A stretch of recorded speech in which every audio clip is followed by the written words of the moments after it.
How to set up two-factor authentication in the Uber Eats app. Hey everyone, welcome back to the channel. So if you want to keep your Uber Eats account extra secure, well, in this video I'll show you how to set up two-factor authentication to protect your personal info and payments method. So now without further ado, let's get started. So first thing first, open the Uber Eats app on your phone and make sure that you're logged into your account. And now here, once you're inside the app, just tap on the account icon which can be seen in the bottom right corner of the screen. And now from here, you simply have to scroll down and tap on manage Uber account.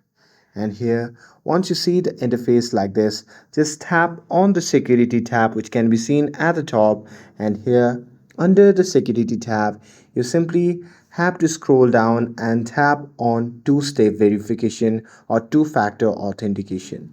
And here after that you just have to tap on get started and then follow the on-screen prompts to set it up using your email or the phone number.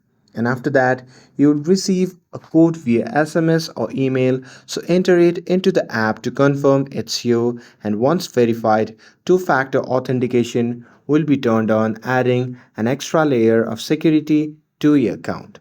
And that's it. That's how you can enable the two-factor authentication in the Uber Eats app. With this, if you found this video helpful, then don't forget to like, share, and subscribe to get updated for more videos. Thanks for watching, and I will see you in the next video.